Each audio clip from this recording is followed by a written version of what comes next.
Hey everybody, it's Coach Tracy, and I wanted to pop in here really quick and give you a really quick video on procrastination and task initiation because they go hand in hand, right? We procrastinate so we can't start a task. And that's a huge problem for ADHDers. So I want to just give you a quick rundown of five of the reasons why we do this. And I'm going to go through them and give you some ideas on how to fix those issues. So the first one is it's unclear where or how to start. So this is a big one because we sit there and we're ready to go. We look at the computer screen and we're like, I I'm at a loss. I don't know what to do. And so what we end up doing is going for our dopamine hit, and that could be it could be doom scrolling, YouTube, social media. It could be games. A lot of the dopamine hits have to do with our phones, our devices. It could be eating, it could be drinking, whatever it is, our go-to that gives us that quick boost of dopamine because we think that that's going to actually get us through the problem and rarely does it, right? Rarely does it. It usually just adds to the procrastination and we try to will ourselves to become more motivated. And that's a hard sell, right? So that's the first reason that it's unclear where to start. The second reason is that the entire project is too overwhelming. So sometimes we just look at this monumental thing that we have to do. And the monumental thing could be stripping the bed and washing the bedding and then redoing it. That's enough of a monumental thing to just make us feel overwhelmed.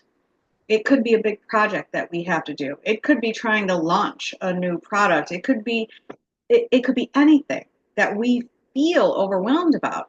And it doesn't have to be something that's overwhelming to everybody else. It's something that is overwhelming to us in that moment. Okay. The third thing that makes us procrastinate, we don't have the mental energy. So a lot of times, unfortunately, we are trying to tackle something. Maybe it's after we've just finished something else. Maybe it's at later in the day or in the evening when we aren't at our peak performance. We aren't at our best, right? So we're looking at this and we're like, can't. I just can't. Um, so that's a big reason to procrastinate.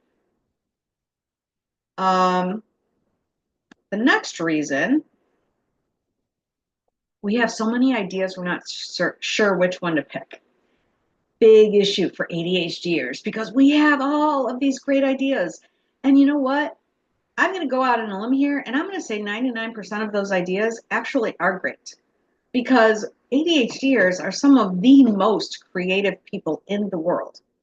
But unfortunately, it stays up here in the swirling mess and it never actually comes to fruition. And we procrastinate. So, that's why it doesn't come to fruition because it's up here, but we don't do anything with it. So that's the fourth one. And the fifth one, and remember, I'm going to talk about these in a little more detail, but I just kind of want to give you the list first. My favorite, perfectionism. We already anticipate that it's not going to be done right. We already anticipate that people aren't going to like it. We anticipate that, we're going to screw it up. We anticipate that we're going to do a lot of work and then we're going to look at it and realize that we screwed something up and all of that work is going to be for naught and we're going to have to redo it again. Those are the things that go through our head when we're procrastinating. So I want to talk about these five things and what can we do to overcome them? How do we fix this? How do we fix this mess? So first of all, it's unclear where to start. The very first thing that I'm going to tell you to figure out where to start is to get a clean sheet of paper or a notebook or open up a document. Start with a clean slate, a fresh piece of paper. and do the thing that ADHDers hate to do, and that's a brain dump. And I'm telling you that, and it sounds rudimentary. And I know that, we ADHDers, we want something, we want the wow factor. Give me a strategy that's going to pop. Give me an app that I've never heard of. And there's plenty of them out there. But the reality is, a plain old piece of paper or blank Google Doc and getting everything from here onto there is the simplest, most effective method to start to tackle procrastination. It doesn't matter that it's not fancy. I know that, it's not sexy, right? The ADHD brain makes things way more complicated than it needs to be. And there's so many reasons for that I'm not going to get into in this video. But as much as we want to get to the bullet points, like, stop talking already, just give me that's why, by the way, I started with the bullet points, gave you the list of 5, because that's what our brains want. Give me the list already. Stop talking, give me the list. As much as we want to do that, we also want the solutions to excite us, to inspire us. We want a dopamine hit from the solution. And I get that.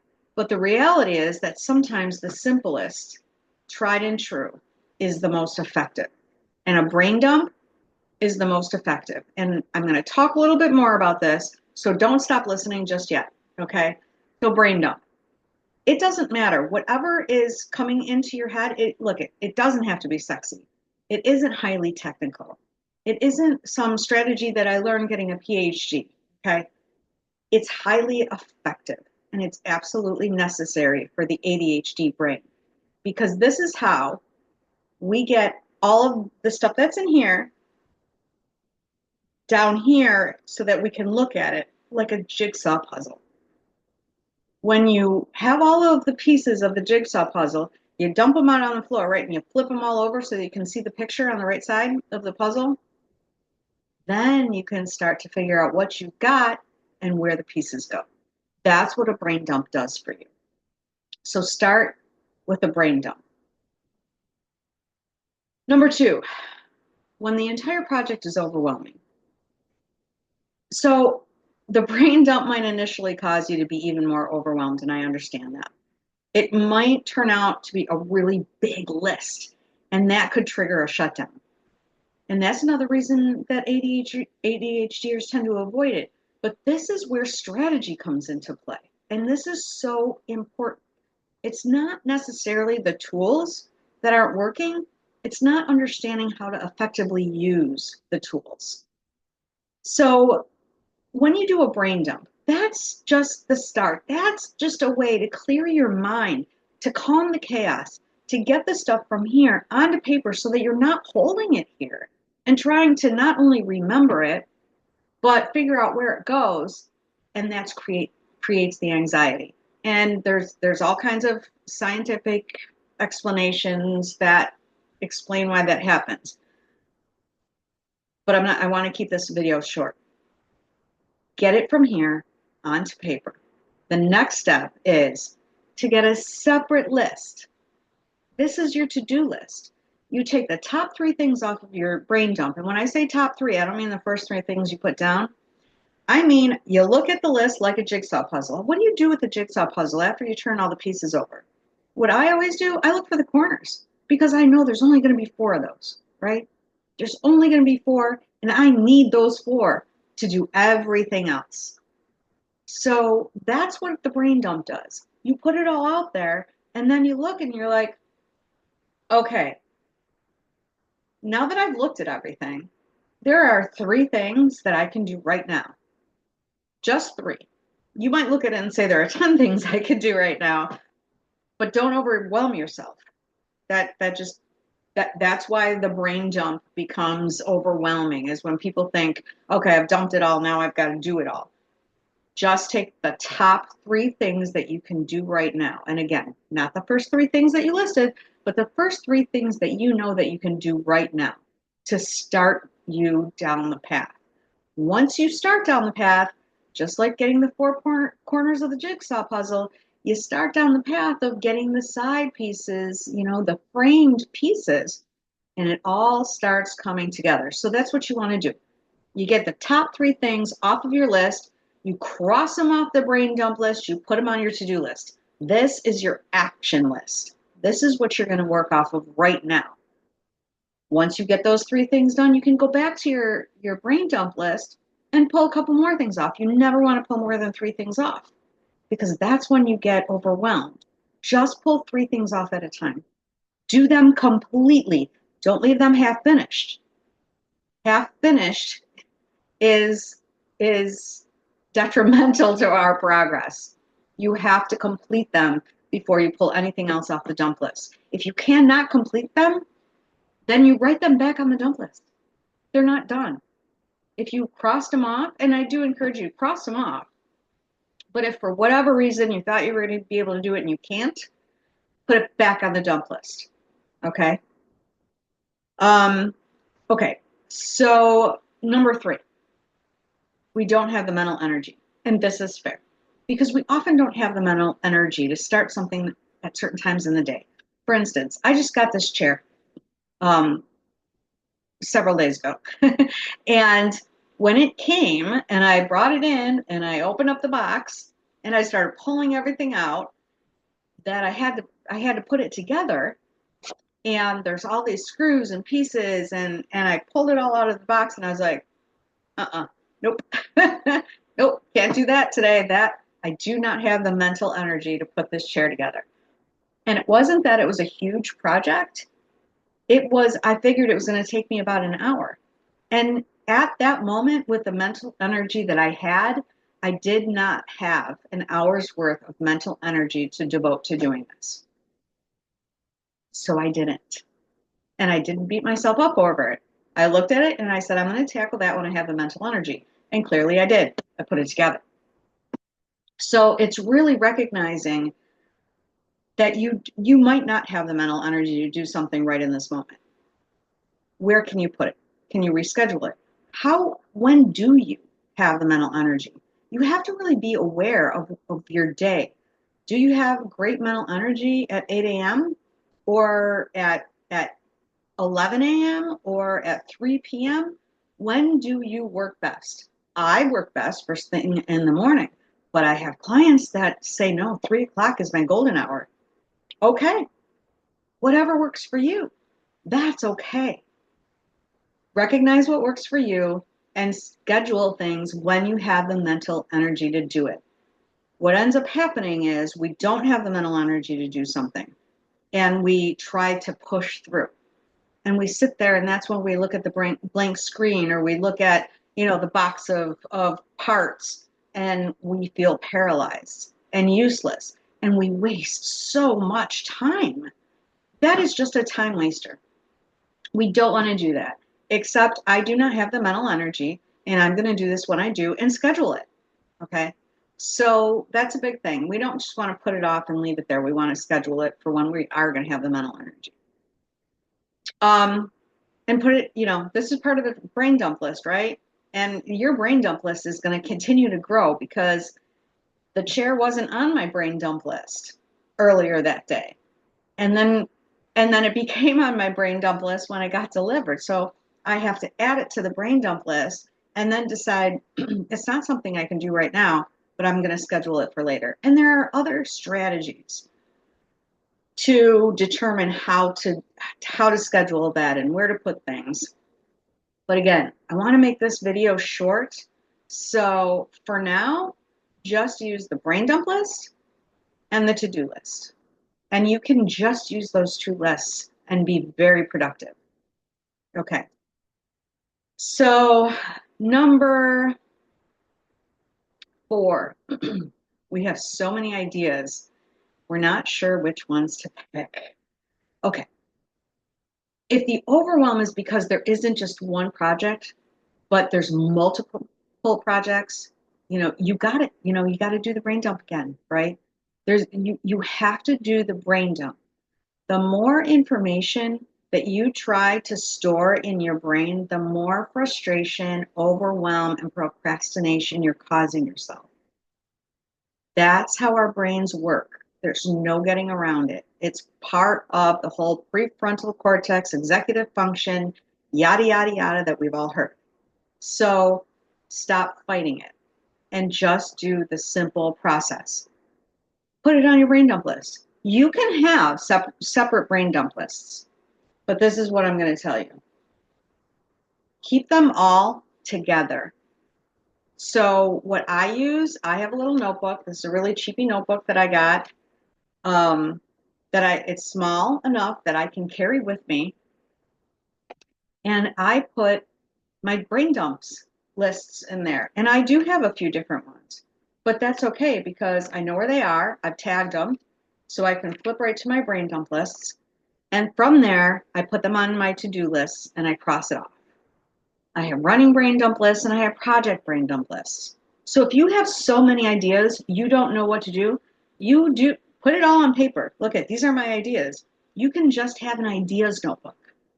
Okay, you can have a notebook just for ideas. But you want the big thing is, this is not when you start to put post-it notes everywhere. This is not an effective use of post-it notes. There are effective uses of post-it notes, and I'll talk about those in another video. But when it comes to big projects, big ideas, things that are going to require lots of steps, do not use post-it notes for that. Don't use little slips of paper that are going to get lost. You want to keep them in a notebook where you can find them. In a notebook or in a folder on your computer, labeled. Labels, a big thing for us, for our brains. The idea is you start to develop a system. And I will tell you this real quick. One of the other things with procrastination that I didn't list, well, it is part of perfectionism, but we tend to not want to do things like have different notebooks because, well, I just told you to put it all in one notebook, but now I'm telling you to put it in separate notebooks. What is she saying? You have to work with how your brain works. This is a video that I am just giving broad examples to a lot of people, and every person is going to have their own system that works for them. The overarching message here is, A, do not use Post-its. Do not use little slips of paper. Put them all together. Whether it's in a notebook, whether it's in a folder, you want to put them all together in a category that you will understand. And it's okay if this doesn't work. It's okay if this doesn't work. You have to start somewhere. That leads me into perfectionism. So that is the fifth thing. We already anticipate it not being done right. So when I'm talking about putting stuff in notebooks and I'm saying, look, put all your brain dumps in one notebook. This is the most effective strategy. However, there's a caveat. If you are someone who has a lot of ideas and you are an idea maker, you might want a separate notebook just for ideas. But that might not apply to everyone. So if that doesn't apply to you, use one notebook. The big thing here is try it. And if it doesn't work for you, but you have to try it. If it doesn't work for you, you have to figure out why it doesn't work and tweak it. With perfectionists, we tend to just not try it at all. So what we're going to do is we're going to continue to use the Post-it notes. We're going to continue to use slips of paper. We're going to continue to use these strategies that do not work for us because we're afraid that we're going to buy one notebook and that's not going to work, and then we're going to screw everything up and we're going to stop using the notebook. This is what I'm going to say about perfectionism. One of the hardest things for us to remember is there are really very few things that are done perfectly the very first time. There was a saying that I heard recently, and I actually wrote it down and I stuck it to my wall. And it says, if you don't cringe looking back at your first try, you waited too long. If you don't cringe looking back at your first try, you waited too long. One of the things that was really hammered in to us when I was going to school for my MBA is iterate, iterate, iterate. Just put it out there, whatever your idea is, and then just keep tweaking it, iterate, try something else. Look, at that doesn't work, this doesn't work. Whether it's a physical product or a story or a marketing piece or a program or a widget that you're making, whatever it is, you have to start somewhere. So even with all of these strategies that I'm telling you, start somewhere. Start with the things that I'm telling you. Start with a brain dump, start with a notebook, and tweak it. Iterate, iterate, iterate until you find the strategy that works best for your brain, your lifestyle, your projects, whatever you have going on. Okay. The goal is forward progress. As I tell my clients, perfection does not exist. It's an illusion, it's an ever moving target. We aren't ever going to strive for perfection. We're always going to strive for progress. So if what I've talked to you about today helps you start with a brain dump and helps you start with a notebook and helps you start to tackle procrastination, it helps you to start initiating those tasks, that's fantastic. And if you only do it once out of the 7-day week, that's progress. Maybe next week you'll be able to work on it 2 or 3 days until you start to develop a system and a habit that is easy and you're not fighting against it. And remember, you want to create these systems and habits that work with your lifestyle, that work with your brain. So but you have to try it, right? Because anytime that you start something new, you're stepping out of your comfort zone. So you have to try something and really give it some time to figure out, okay, why is this not working for me? It's because I'm trying to do this brain dump at 3 o'clock in the afternoon when all I want to do is take a nap. Maybe that's why.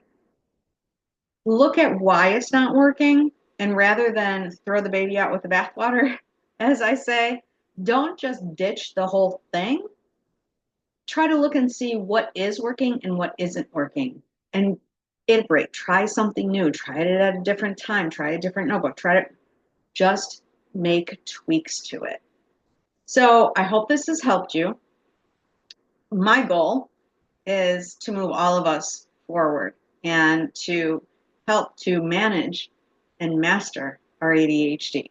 So I'm going to do more of these videos, and I would love to hear your comments. Let me know if you've tried these strategies. Let me know what has worked, what hasn't worked.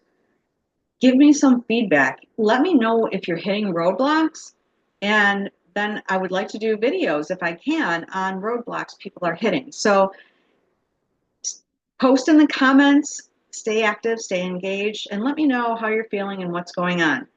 And in the meantime, what's very important is that you make sure that you take care of yourself. I'll see you next time.